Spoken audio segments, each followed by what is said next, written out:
Từ đây nè con khné mình nhận bài con khné bài cùng thấy bị nè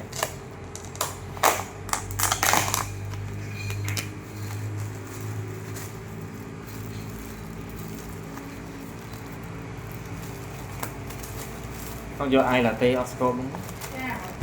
có phò cà phê con vô thèm cả lỗ còn đó mong mà chấm mong chọc ra nữa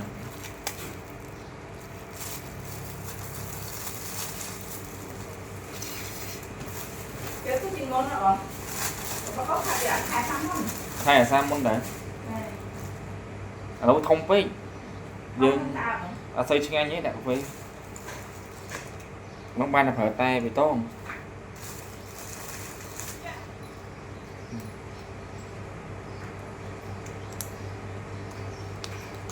cà phê ở đấy trên máu thông nè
mong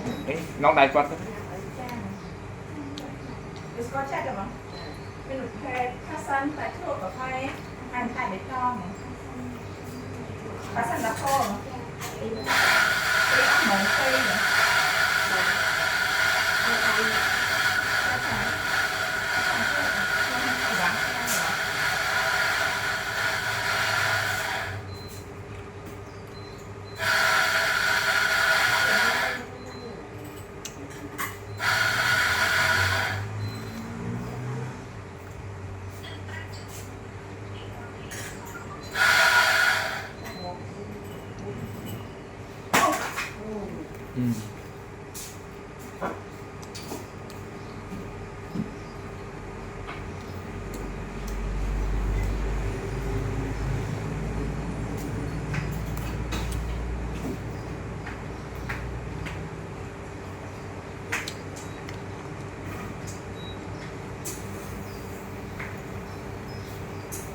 po phải đặt cố rồi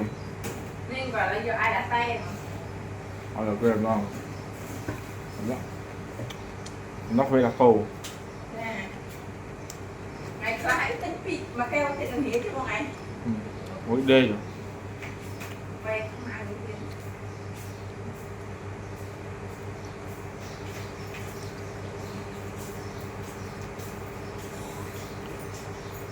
nhập vào cà phê ăn nuôi để cà phê kéo bật lá sao bái không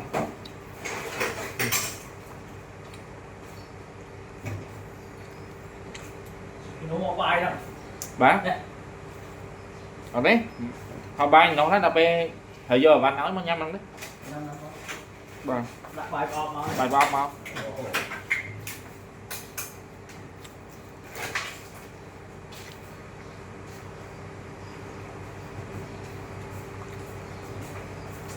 dạ lúc đã chín nhỉ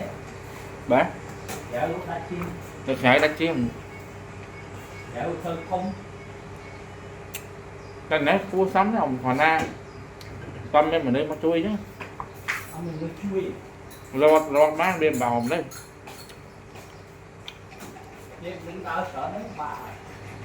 ở đây rô mà to đồng cho còn hai rô đón bán qua sông nơi đấy tê mang sông nơi nhưng đấy sai tê su mấy lên mau bên đây con nó rồi ớt phòng ตอนนี้ถ้าอัดมาเต็มแผลบงดิจำไปยังcha không chạm tậpไปเกมมาsố dân mình thiên chưa phải mà giờ mà phải mà cho anh hiện không đằng gì tha trái đá nó không à lấy rồi là cái bắt chân bi cặp nhang không có hỏi men là thiết nghe được chân nó hay hồi tôi sọc với nó nó ngày đầu tiên giống nhà thơ cá mấy ca nghe là thơ hụt mau nhẹ chua ra cái cấp ở đấy chân với như đồng chân hụt dọc chân cho người ta lấy viên đau buổi ha chân đau buổi này mỗi chân sắp mặt mau sắp bạc cái mau rau xỉ mỗi mau tao buổi mau game online game mấy nữa tôi tôi dọc với mình tôi nghĩ tha cái gì nó tới cái chắp á cái chân nó tới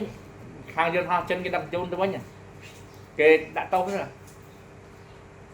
mày cho không luôn không ấy nữa nè cho nó thao vậy ha cho nó là chân không chặt chân đây chặt nó chặt mai chắp được chân đấy máy đó là tha vẹt qua mỗi đấy cho bao bởi tha là 10 chân cho bao trăm online nhé nó chọp này chắp bán chờ nó mai à quả tình lan dù là chân nó chơi máy thì biết hạt chơi máy chắp ấy chạy chua te 2 chân chắp á nó ngồi họ bật bắt cái chắc bán te nó cái áo đừng có mấy kia đấy con nó biết xong cái tròn đấy họ bói non đấy kìa xong thở rồi bằng rồi chân trong ai rồi nơi là chân nó đúng này có phải là cho con phải không nào đi xa